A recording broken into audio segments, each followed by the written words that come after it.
요한복음서에 나타난 예수님의 치유 사건 그 세 번째 시간으로 12년 동안 혈루증이라는 병을 알아온 어떤 여인에 대한 이야기를 함께 나누는 그런 귀한 시간이 되기를 바랍니다.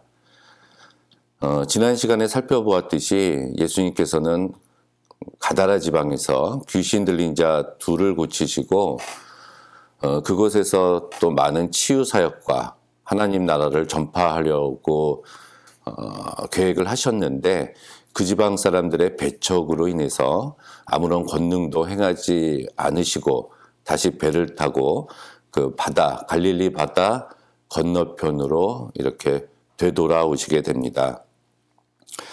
그때 배에서 내리자마자 그 예수님의 소문을 듣고 큰 무리들이 예수님을 애워싸고 있었고 그 산상수훈을 들었던 또 많은 사람들이 예수님 주위에 몰려들었습니다. 그런데 그 중에서 회당장이었던 야이로가 자신의 딸이 죽게 되었다고 그녀를 살려달라고 예수님 앞에 와서 간청을 합니다. 그래서 예수님께서는 그 야이로와 또 다른 무리의 사람들과 함께 그녀의 딸을 고치기 위해서 그 야이로의 집으로 이동을 하십니다. 그 이동을 하신 가운데 이 여인을 만나서 이 여인을 치유하게 된 사건이 오늘 여러분에게 들려드리고자 하는 저의 이야기입니다. 12회 동안 혈루증을 앓고 있었던 여인을 고치신 사건이었는데요. 그래서 이 사건은 하나의 독립적으로 기록되어 있지 않고 그 야이로의 딸을 살리는 그 중간에 삽입되어 있는 것을 알 수가 있습니다. 삽입되어 있다는 것은 다시 말하면 이 혈루증 앓던 여인과 그 야이로의 딸과의 이런 병고침 사역은 밀접한 어떤 관련이 있다고 말씀을 드릴 수 있겠습니다. 공통적인 것들을 살펴보면은 둘 다 힘이 없는 여인이었고 소녀였고 무엇보다도 여자고 딸들이었다는 얘기고요. 또 하나 이제 공통적으로 등장을 하는 것은 12라는 숫자가 이제 등장을 하는데요. 12년 동안 병을 앓고 있었던 여인. 이렇게 이 두 사건은 이제 서로 밀접한 그런 관련이 있음을 우리는 살펴볼 수가 있습니다. 병을 치유하는 것, 또 병의 궁극적인, 이 질병의 궁극적인 결론은 또 죽음 아닙니까? 그래서 고통받는 병에서 치유함 받는 것과 죽음에서 다시 살아나는 것, 이걸로 우리가 공통점을 또 찾을 수 있고요. 또 한 가지는 이 두 기사는 모두 어떤 인간적인 도움도 아무 소용이 없었던 그 땅에 살고 있었던 여인네들의 이야기라는 얘기죠. 여자들, 딸들, 하나님의 딸들에 관한 예수님의 사랑을 보여주고 있는 대목입니다. 한 가지 공통인 점을 하나 더 밝히자면은 12라는 숫자가 등장을 하는데요. 이 여인은 12년 동안 고통을 받아왔다고 이야기를 하고 또 야이로의 딸의 나이가 12살이었다고 하는 일부러 이렇게 10이라는 숫자에 맞춘 것 같은 느낌을 우리는 찾아볼 수가 있습니다.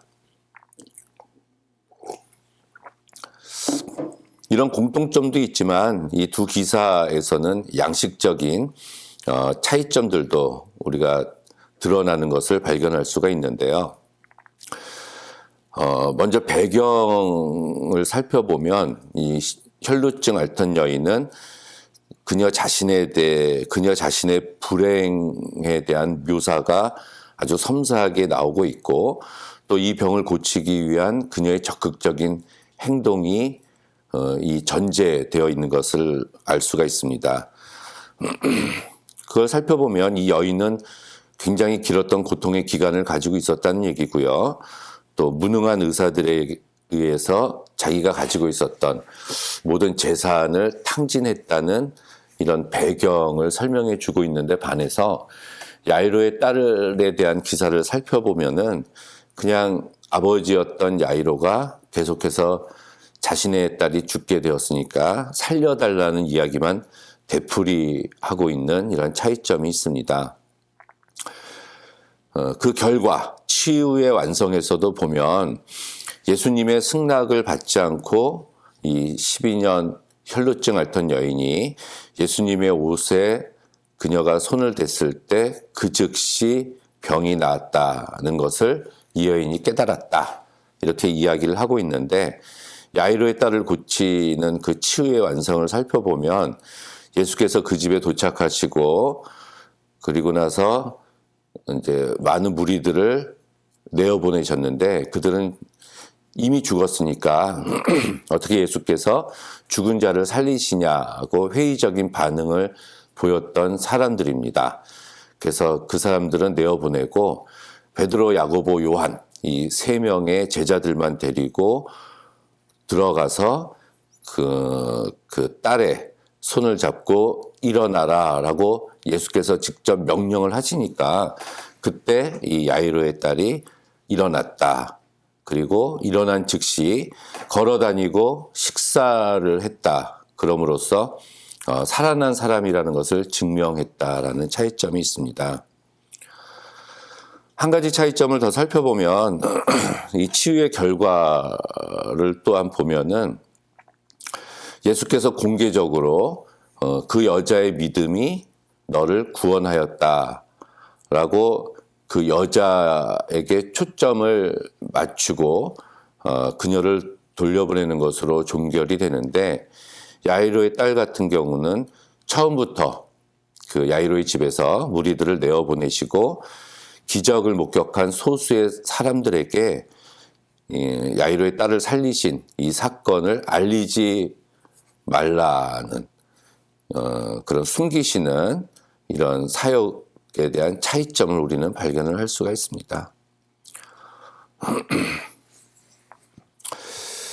여기서 우리는 구약 시대 때부터 계속 되어온 유대인들이 가지고 있었던 부정이라는 단어를 우리는 한번 생각을 해볼 수가 있습니다. 구약 율법에서는 혈루증 앓고 있는 이런 여인을 부정하게 취급을 했고 그렇기 때문에 당연히 그녀를 이렇게 만지는 행위도 역시 부정하다라고 여겼습니다.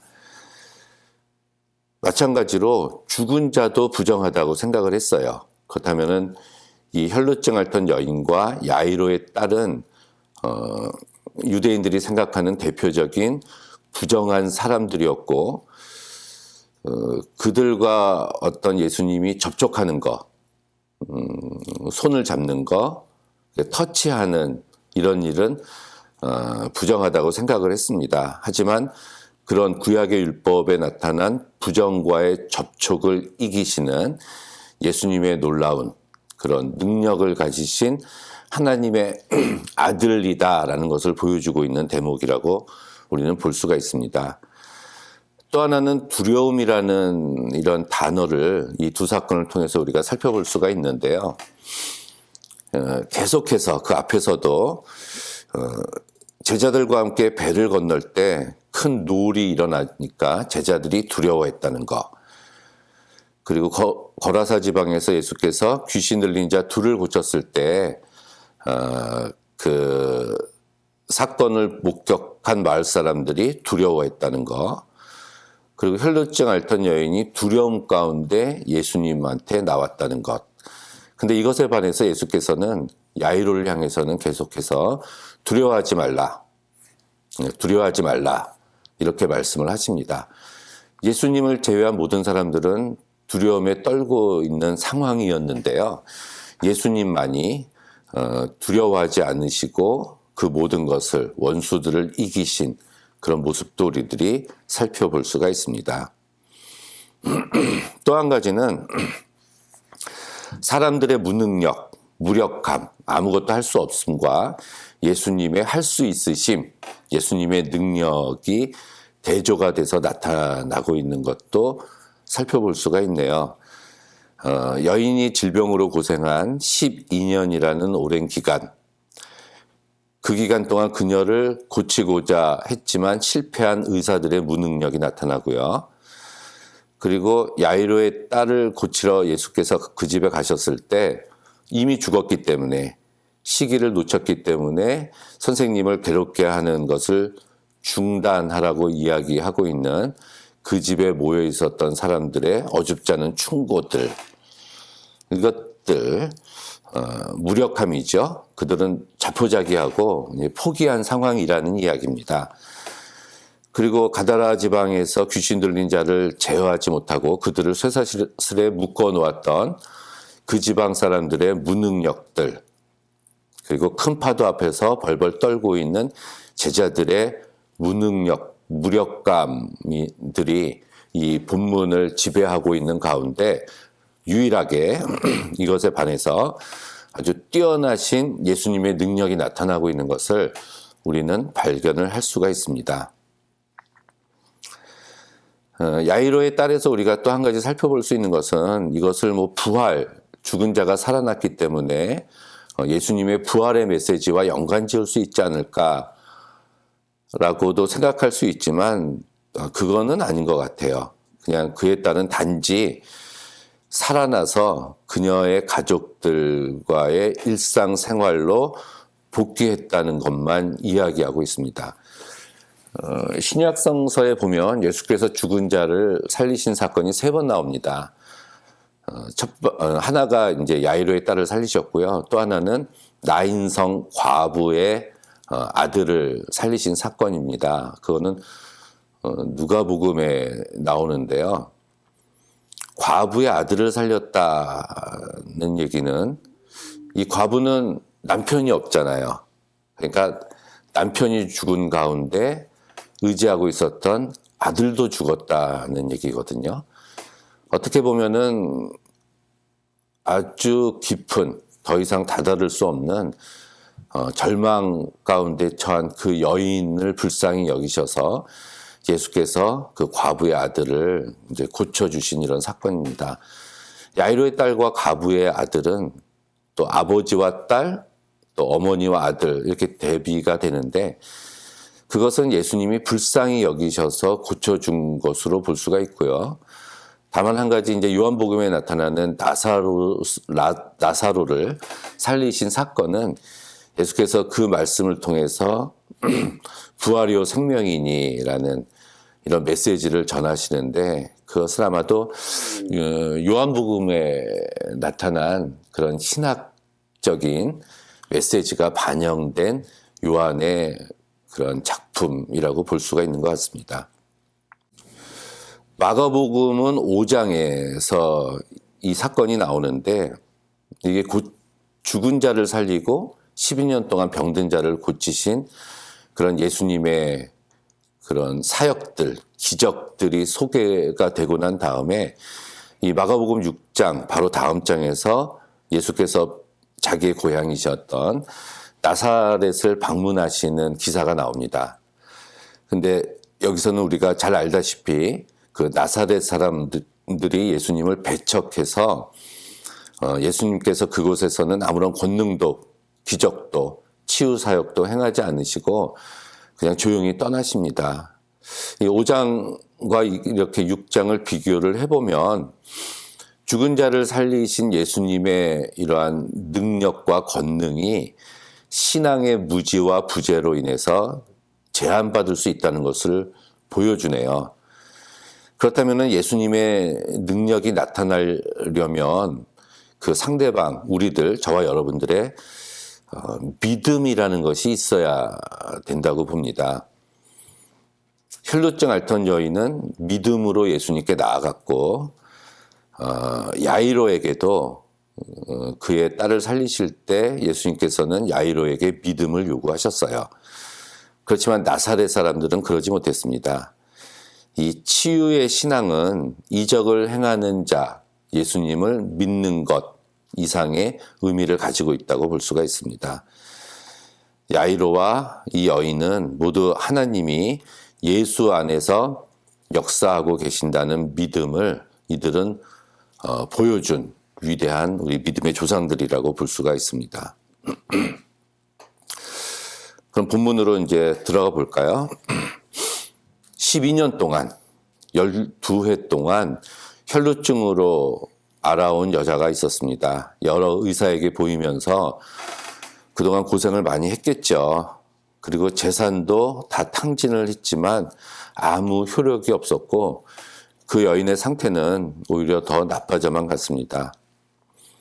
우리 성서에서는 혈루증이라고 표현을 하는데요. 이 혈루증은 제가 찾아보니까 피가 엉키고 뭉쳐서 등이 굽는 병이라고 소개를 하고 있고요. 남성에게만 유전이 되고 여성은 보균자만 있다고 이제 이야기를 합니다. 그런데 이제 여성이 걸렸다는 것으로 봐서 아마도 이것은 만성 하혈증이었던 것으로 보여져요. 여성의 자궁 안에 어떤 종기나 어떤 이상으로 인해서 불규칙적으로 지속적으로 이제 하혈을 하는 증세였다. 이러한 병을 가지고 있으면 뭐 모든 병이 그렇겠지만 사회활동을 하는 데 있어서 굉장히 많은 제약을 받겠죠. 그런데 중요한 것은 이제 이 구약 시대 때, 이 신약 시대 때도 마찬가지고 혈루증을 앓고 있는 피를 흘리는 이런 여성들은 제의적으로 종교적으로 불결하다, 부정하다 이런 부정함과 관련이 있다고 소개를 합니다. 이게 이제 레위기 12장과 레위기 15장에서 자세하게 설명을 해주고 있어요. 그래서 이 병에 걸린 여인은 당연히 부정한 거고, 그래서 이 여인이 만지는 어떤 물건, 접촉하는 대상들도 다 부정하다고 취급을 받았습니다. 그래서 그 안에서 살지 못하고 이 여인도 그 공동체 속에서 떨어져 나와서 살았겠지요. 이것은 그녀가 개인적으로, 사회적으로, 영적으로 버림받는 생활을 하고 있었다는 것을 보여주고 있는 대목입니다. 이 복음서를 읽어보면 예수님께서 귀신을 쫓아내거나 병을 고쳐주는 이야기 서두에는 대개 귀신이나 병마에 시달리는 사람들의 비참한 처지를 적나라하게 묘사하는 배경적인 구절들이 등장을 하는데, 이 여자의 경우는 그 어느 경우보다도 더 심한 것을 발견을 할 수가 있습니다. 사람이 하루 이틀만 하혈을 해도 이 쓰러지기 십상인데 12년 동안 그랬다고 하니까 이 여자의 고통은 굉장히 컸을 거예요.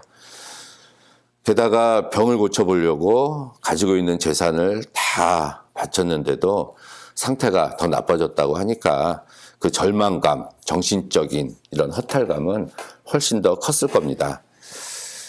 이것에 대해서 의사 출신이었던 누가는 8장에서 아무에게도 고침을 받지 못했다는 말을 첨가시켜서 동료 의사들의 한계 상황을 이렇게 배려하는 묘사들을 또 하고 있습니다. 12년이란 오랜 시간 동안 병을 알아왔고 병의 불치성, 의술의 무력감, 인간적인 모든 수고와 노력이 허사가 된 절망적인 상황에 놓인 여인이었습니다. 재산은 치료비로 모두 허비했고 병든 몸뚱아리 하나만 남았어요. 그리고 병의 부정함 때문에 사람들과 사회로부터 이 소외된 모습은 최악의 한계 상황에 다다른 모습입니다. 삶의 존재와 기반이 송두리째 상실되어 있는 상태예요. 아무것도 없는 거죠. 그냥 그야말로 절망적이고 더 이상 떨어질 수 없는 데까지 나락으로 떨어진 이 여인의 비참함을 이 복음서는 먼저 설명을 해주고 있습니다. 이런 여인이 고침을 받았다는 얘기예요. 12년 동안 병이 들어 있었는데, 그런데 이 여인이 병이 나았는데 여기서 우리가 눈여겨볼 점은 이 여인이 병이 나은 게 예수께서 어떤 초자원적인 능력을 베풀어서 이 여인이 병이 나은 것이라고 성서가 이야기하고 있지 않습니다. 문둥병 환자를 고칠 때는 손을 내밀어서 저에게 대셨잖아요. 이렇게 안수를 하시거나 손을 잡아서 일으키신 게 아니에요. 예수님 자신이 그 여자에게 무엇을 해주었다라고 이야기하지 않고 마가복음 5장 34절에 보면 내 믿음이, 너의 믿음이 너를 구원했다. 이 한마디만 하십니다. 너의 믿음이 너를 구원했다. 그렇다면 우리가 구원받으려면, 병의 치유함을 받으려면 그 믿음이 무엇이냐, 그것을 알면 되겠네요. 그것이 바로 오늘 이 메시지의, 오늘 말씀의 키포인트라고 볼 수가 있습니다. 도대체 그 믿음이 무엇이기에 그런 기적을 일으켰을까? 그런데 그 믿음이 무엇이다라는 것을 알려주는 구절들이 뒤에서 조금 나옵니다. 일단 이 여인은 죄인으로 취급을 받고 있었다고 말씀을 드렸죠. 그래서 떳떳하게 예수님 앞에 나올 수가 없었어요. 그래서 마가복음 5장 27, 28절을 보니까 그녀는 뒤에서 왔다, 이런 말씀이 나오고요. 무리 가운데서 왔다는 말씀도 나옵니다. 뒤에서 왔고 무리 가운데 나왔다는 것은 그녀의 처지가 떳떳하지 못함을 보여주고 있어요. 당연히 유대인들이 부정한 여인이라고 취급했기 때문에 그렇겠죠.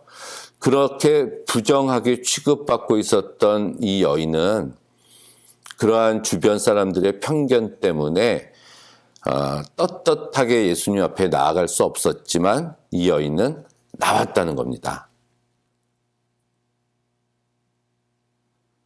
근데 문둥병 환자가 돌에 맞아 죽을 각오를 하고 나왔다고 제가 말씀을 드렸는데, 그것처럼 이 여인도 포기하지 않고 예수님께 나왔어요. 왜? 예수님만이 자신의 문제를 해결해 주실 수 있는 유일한 희망이라는 것을 알았기 때문에 그렇습니다. 그래서 그 여자는 그 희망을 붙잡으려고 이 손을 뻗어서 예수님의 옷에 손을 댔습니다. 이 행동, 이렇게 손을 뻗어서 예수님을 만진 이 행동, 그 꿋꿋하고도 적극적인 행동을 예수님께서는 바로 믿음이다고 말씀하신 게 아닐까요? 만약에 이 여인이 이제 소문으로 예수님에 대한 이야기를 듣지 않았겠습니까? 그 전에 만난 적이 없으니까. 그 소문은 아마도 예수께서 병자를 치료해 주셨다는 소문이었을 거예요. 그랬을 때 자기도 치유함을 받기 위해서 이 여자가 부정함에도 불구하고 뒤에서 나와서 예수님의 옷에 손을 댔는데, 아까 제가 부정한 여인이 접촉한 것도 부정하다고 말씀드렸잖아요. 그러면 이 부정한 여인이 예수님의 옷에 손을 댔다는 것은 예수님을 부정하게 한 행동입니다. 그러면 무책임한 거죠. 하지만 무책임하지 않다라고 우리가 얘기할 수 있는 것은 이 여인의 믿음 때문에 그래요. 그 믿음은 자신이 부정함에도 불구하고 예수님의 옷에 손을 대면은 자기의 병이 나을 것이라는 그런 믿음과 희망이 있었기 때문에 나온 행동, 바로 그 행동을 예수께서는 믿음이라고 보신 거죠. 병을 고칠 때 이 신약성서에서는 이 접촉으로 인해서 고치신 사건들이 되게 많아요. 예수님은 항상 이 경우를 제외하고 치유 사역을 하실 때 물론 선포하시면서 치유하신 것도 많이 있지만 직접 손을 대시거나 안수하거나 또 그들의 손을 잡아서 이끌어 주심으로 병을 고친 이야기들이 많이 나옵니다. 이것은 예수께서 죽으시고 부활하시고 승천한 이후에 예수님의 제자였던 베드로와 그 바울에게서도 똑같이 나타나요. 초대교회 시대 때 이 베드로가 많은 병자들을 또 고쳤는데, 사도행전 5장에 보면 베드로의 그림자라도 밟으면 그 병이 나을 것이다 라고 생각해서 그것을 쫓아갔었다라는 기사도 나오고요.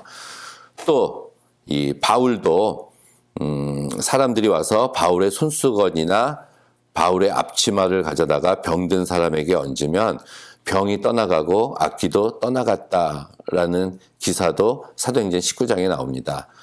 이렇게 병을 고칠 때는 이런 어떤 접촉이나 어떤 매개체들이 이렇게 등장을 하는데 이 사건에서는 그러지 않았다는 얘기죠. 근데 우리가 한 가지 조금 더 우리가 심각하게 살펴볼 것은 뭐냐면은 이렇게 예수께서 이렇게 행동하는 이 여인에 대해서 믿음이라고 말씀을 하셨는데 이게 시간이 좀 지나면서 그 사람들의 생각이 이 믿음에 대한 이해가 조금씩 바뀌어가고 있는 것을 우리가 발견을 할 수가 있었어요. 그래서 조금 시간이 지나니까 이 초대교회 사람들은 이 여자가 행동을 한 그 믿음을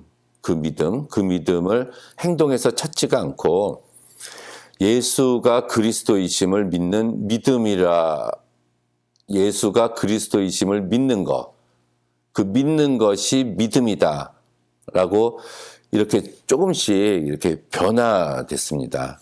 무슨 말이냐면 항상 말씀드리지만 이 마가복음이 제일 먼저 쓰여졌다고 제가 말씀을 드렸잖아요. 그래서 우리가 원 마가복음설이라고 이야기를 하고 마태나 누가가 자기 복음서를 썼을 때 이 마가복음을 보고 참고해서 썼다고 이제 많은 학자들이 동의를 합니다. 그러니까 이제 마가복음이 먼저 쓰여졌고 마태하고 누가복음이 뒤에 쓰여졌다는 얘기예요. 그래서 이제 마태도 이 사건을 알았어요. 그래서 이 12의 혈루증 앓던 이 여인의 병을 고치신 이 사건을 마태가 알았는데, 근데 마태가 자기 마태복음을 쓰면서 어떤 구절들, 마가복음에 없는 몇 개의 그런 구절들을 첨가시켰습니다. 그게 뭐냐면은 자기 마음에라는 구절이에요. 마음에. 그러니까 마가복음에서는 내가 예수님의 옷에 손을 대기만 해도 나을 것이다 라는 이 말이 마가복음에서는 입 밖으로 직접 행동으로 소리내서 말한 것이 되고요. 마태는 제 마음에 속으로라는 첨가시켜서 이 말이 입 밖으로 한 말이 아니라 속으로 한 말, 독백, 마음속으로 한 말로 이렇게 바꾼 겁니다. 마가복음에는 그 한마디 말이 곧 행동이고 예수님은 그것을 믿음이라고 보셨는데 마태복음에서는 그 말이 속으로 한 것이 되니까 행동이 아니라는 얘기예요. 그래서 이제 제가 좀 주의 깊게 살펴봤습니다. 마가복음과 마태복음에 이 똑같은 사건을 놓고 어떤 차이점이 있을까 하고 살펴봤더니 일단은 기본적으로 믿음에 대한 이해가 틀려요. 방금 말씀드린 것처럼 마가복음에서는 그 여자의 믿음이 곧 입으로 말만 하고 그친 게 아니라 손을 뻗어서 예수님의 옷에 손을 대는 행동과 이 믿음이 분리될 수 없는 것이었습니다. 절망을 극복할 수 있다는 적극적인 확신에서 나온 행동이었어요. 행동. 마음속의 생각이 아니었어요. 그런데 마태는 직접적인 행동이 아니라 마음속으로 독백하고 내면적으로 무엇을 믿는 것을 믿음이다라고 이야기를 한 겁니다. 마태가 말한 믿음은 이 행동과는 무관하게 예수님이 그리스도이심을 마음속으로 믿는 생각이거나 내면적인 믿음에 불과하다는 얘기예요. 자, 여러분은 어떤 게 믿음이라고 생각을 하십니까? 우리가 마음으로 믿어 의에 이르고 입으로 시인하여 구원에 이른다. 이 말씀만 보면은 우리가 예수님을 구주로 믿고 나의 구세주로 고백을 하면은 나에게 믿음이 생겼다.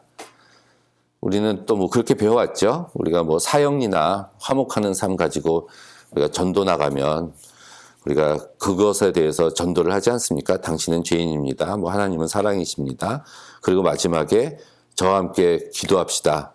영접하는 자, 곧 그 이름을 믿는 자들에게는 하나님의 아들이 되는 권세를 주셨습니다. 이제 당신은 구원받았습니다. 뭐 이렇게 얘기를 하면은 이제 믿음이 생겼습니다. 이렇게 생각하는 게 이게 마태고요.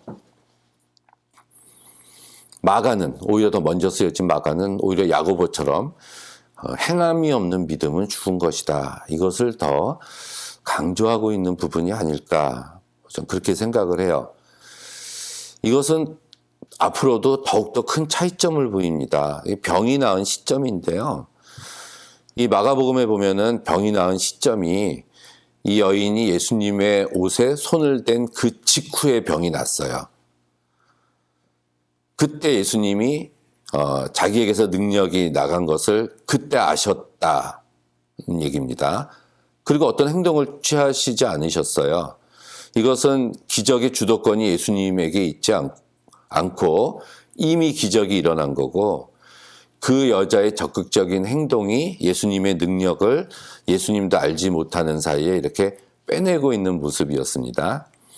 근데 마태복음에 보면은 마가와 달리 그 예수님의 옷에 손을 댄 직후에 병이 나은 게 아니라 그걸 아시고 난 다음에 누가 내 옷에 손을 대었느냐라고 예수께서 말씀하시고 두려워서 그 여자가 나왔을 때 예수께서 내 믿음이 너를 구원하셨다라고 선포하셨는데 그 선포한 직후에 그 여자의 병이 나았다. 이렇게 이야기를 합니다.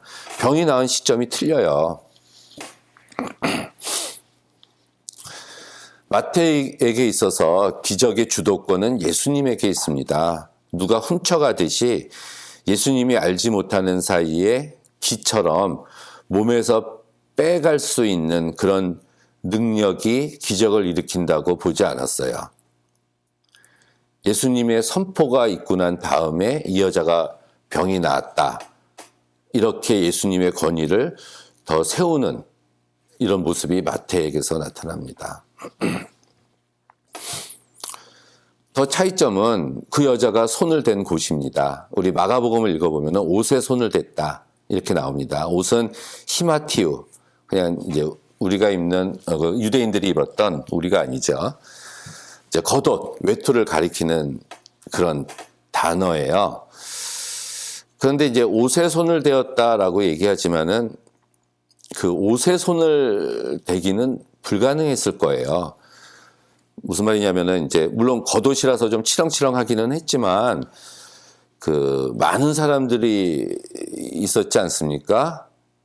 그런 상황에서 이 여자가 이제 조준을 해서 그 예수님의 그 옷에만 이렇게 몸을 대지는 않았을 거예요. 이리저리 이제 휩싸이면서 예수님의 옷에 몸을 댔지만 궁극적으로는 이 몸에 손을 댄 거라고 볼 수가 있습니다.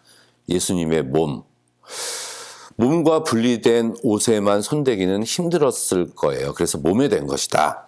왜냐하면 나중에 예수께서 누가 내 옷에 손을 대었느냐 이렇게 말씀을 하시니까 제자들이 무리가 예수님을 에워싸고 떠미는데 누가 나에게 손을 대었냐고 물으십니까? 이렇게 예수님은 옷이라고 말씀하셨는데 이 제자들은 나에게, 예수님에게, 예수님의 몸에게 손을 댔다고 이야기를 하십니까? 이렇게 이야기를 해요. 그렇다면 몸에 손을 댄 것 같아요. 몸. 근데 마태는 이게 용납이 안 됩니다. 그래서 옷자락에 손을 댔다는 것을 강조하고 싶었어요. 옷에 손을 댔다.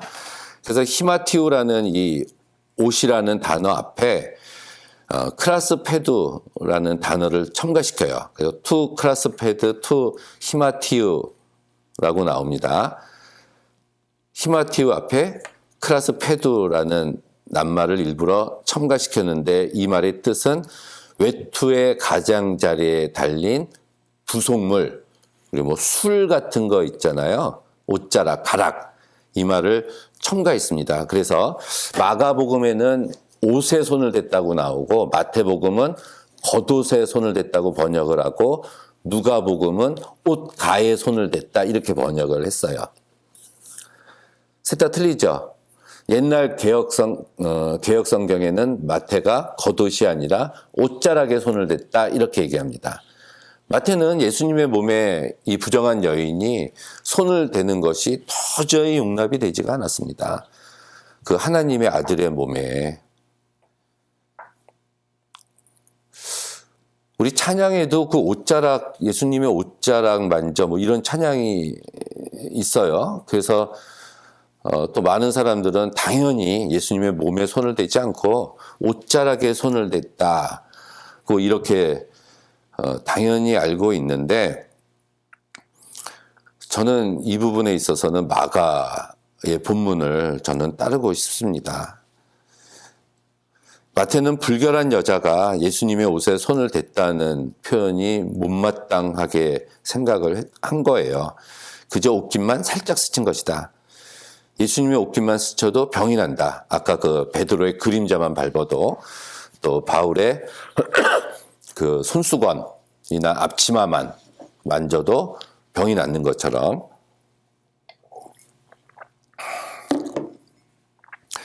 몸에 손을 댄 거다.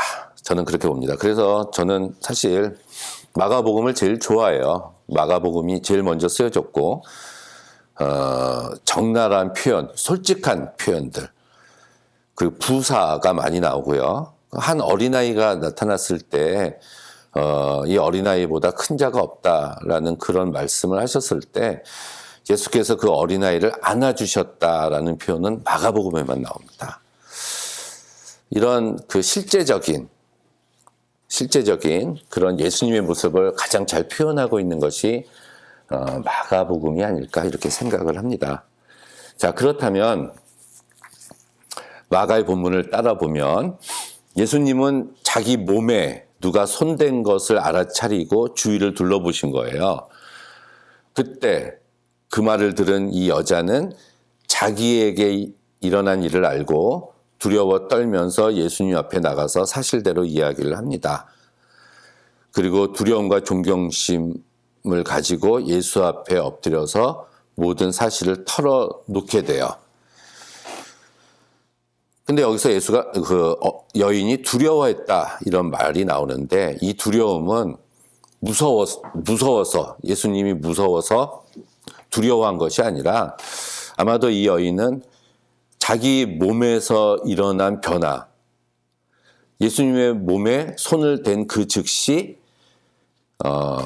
자기의 병이 나았다라는 것을 알았기 때문에 거기서 오는 두려움, 거기서 오는 떨림, 자기 몸으로 느끼는 이런 떨림 때문에 두려워한 겁니다. 부정한 여인인 자기가 거룩한 예수님의 몸에 손을 대서 그 두려움 때문에 두려워한 게 아니라, 그런 죄책감 때문에 두려워한 게 아니라, 자신에게 발생한 일로 인해서 깨달아서 그 일로 인한 예수님을 만난 경험적인 변화로 인한 두려움이었어요. 이거는 마태가 얘기하고 있는 이 생각, 관념적인 거, 내면적인 믿음에 대한 심리적인 현상이나 반응이 아니라 몸으로 느끼고 만나는 것에 대한, 저는 몸의 반응이다 이렇게 말씀을 드리고 싶습니다. 이거는 예수님의 옷자락만 만졌다면 절대로 그런 경험을 하지 못했을 거예요. 그 여자가 예수님의 몸에 손을 댔기 때문에 느낄 수 있었던 몸의 경험이며 만남의 경험입니다. 이 여인은 예수님의 몸에 손을 댄 거예요. 몸. 부럽지 않습니까? 예수님이 여기 계시다면 저는 뭐 껴안을 뿐만이 아니라 예수님 몸에 손만 대도 정말 좋겠어요. 몸과 몸이 만났다는 거죠. 예수님과 이 여자의 만남은 이제 생각적인, 관념적인 만남이 아니라 예수님의 몸과 이 여자의 몸이 부딪히는 만남이라는 얘기입니다.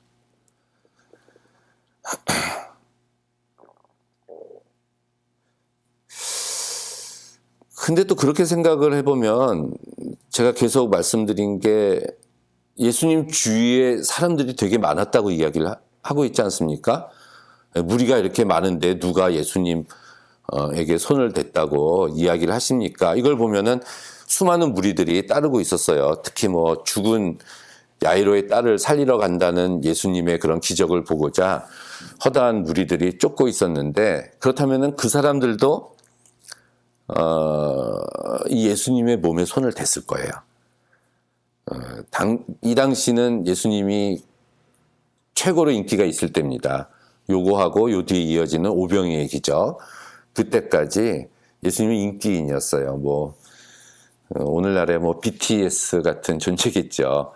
그렇다면은 가만히 있었겠습니까? 사람들이 다 예수님의 몸에 손을 댔을 거예요. 수많은 사람들이 손을 댔을 겁니다. 수백 명이 예수님의 몸을 터치했을 거예요. 그런데 예수님의 능력이 나간 것은 이 여인 하나밖에 없다는 얘기입니다. 이 여인 하나밖에. 특별한 일이죠. 많은 사람 가운데서 어떤 한 사람의 손이 예수님이 자기에게 닿았다라는 것을 느낀 것은 특별한 일이에요. 어떻게 이런 일이 일어날 수 있을까? 우리는 셀폰, 핸드폰을 가지고 있습니다. 다 가지고 있어요. 근데 내가 누구에게 전화를 걸면 그 수많은 핸드폰 중에서 한 사람한테만 가지 않습니까? 그것은 그 번호라는 어떤 전파, 주파수, 그 둘을 이어주는 전파라는 것이 있기 때문에 그렇죠. 마찬가지인 것 같아요. 마찬가지로 2000년 전에 절망의 맨 끝에서 겨우 병든 몸을 이끌고 와서 무리 속에서 어렵게 예수님을 향해서 손을 뻗어서 그의 몸에, 예수님의 몸에 손을 댄 그 여자와 그것을 느껴서, 이 모든 상황을 느껴서 안 예수님과 사이에는 핸드폰이 통하듯이 무언가 통하는 믿음이 있었다는 얘기입니다. 그래서 저는 이거를 통하는 믿음이다, 이렇게 말씀을 드리고 싶어요. 통하는 믿음. 다른 사람과는 달리 이 둘만의 통하는 믿음이 있었다는 얘기죠. 예수께서는 따라, 내 믿음이 너를 구원하였으니 평안히 가라, 내 병에서 놓여 건강할지어다, 이렇게 말씀을 하십니다. 이 평안히 가라라는 것은 이제 관계 회복을 통해서 사람들의 무리 속으로 들어가라는 얘기죠. 그러면서 믿음이 너를 구원했다, 이렇게 이야기하는 것은 바로 이 통하는 믿음이 있었기 때문에 그렇다는 거. 이것은 우리가 머리로 믿는 믿음하고는 다르다는 얘기입니다. 그래서 그 통하는 믿음이란 더할 수 없는 고통 가운데서도 그래도 좌절하지 않고 일어서는 믿음이고요. 예수님의 옷에 손을 닿기만 해도 나을 수 있다고 말하는 믿음이고요. 말할 뿐만이 아니라 병든 몸을 이끌고 군중을 비집고 들어가서 손을 뻗쳐서 예수님의 몸에 손을 대는 행동하는 믿음이고요. 이제 예수님만이 마지막 희망인 줄 알고 최후의 힘을 다하는 그 믿음, 바로 이것이 통하는 믿음이고, 이러한 믿음이 없으면 우리는 예수님과 연결될 수가 없습니다. 이 여자는 이것을 한 사람이었어요. 예수께서는 따라, 이렇게 부르십니다. 여인의 이름도 나와 있지 않아요. 하지만 이 따라라는 이런 그 다정한 위로의 말에서 이 여인에 대한 예수님의 뜨거운 사랑을 우리는 느낄 수가 있습니다. 예수님의 입김이 서린 그 사랑의 말을 들을 수 있는 길은 오직 이 통하는 믿음뿐이에요. 오늘날도 보면 모든 사람들이 핸드폰을 가지고 있습니다. 다 통해요. 멀리 있는 사람과, 심지어 외국에 있는 사람과도 편리하게 핸드폰이라는 것을 통해서 통할 수 있는 세상이에요. 그래서 행복해졌나요? 이렇게 통할 수 있게 돼서 이 늘어나는 핸드폰 숫자만큼 사람들이 더 쓸쓸함을 이기고 핸드폰을 가진 수만큼 사람들이 기쁨을 맛보고 있지는 않습니다. 우리는 먼 거리에 있는 사람들도 이 전파의 힘으로 극복할 수 있다고 말하면서 어쩌면은 내 바로 옆에 있었던 사람, 바로 코앞에 있는 사람과도 통하지 못하고 우리가 믿지 못하고 만남의 기쁨도 가지고 있지 못한다면은 그것은 어떤 문제라고 생각을 합니다. 먼데 있든 가까이에 있든 일단은 내 주변에 있는 사람부터 우리가 예수님과 여인네의 이 통하는 이런 만남처럼 우리들도 이런 만남이 이루어져야 될 것 같아요. 그러려면 우리가 주변 사람들과 통하고 만나려면 바로 이런 여자의 믿음이 필요한 것이 아닐까 이렇게 생각을 합니다. 오늘은 이 핸드폰 얘기를 많이 하는데요. 우리가 전화번호를 정확하게 눌러야지 그 사람과 통화를 할 수 있지 않습니까? 그것처럼 누구랑 통해야 되느냐도 중요하죠. 목표 설정을 분명히 해야 됩니다. 예수님이죠. 예수님입니다. 정확히 예수님께 우리의 시선을 고정하고 예수님의 몸에, 예수님의 옷에 우리의 손을 대야 돼요. 다른 엉뚱한 사람들의 몸에 손을 대봤자 아무런 일도 일어나지 않습니다.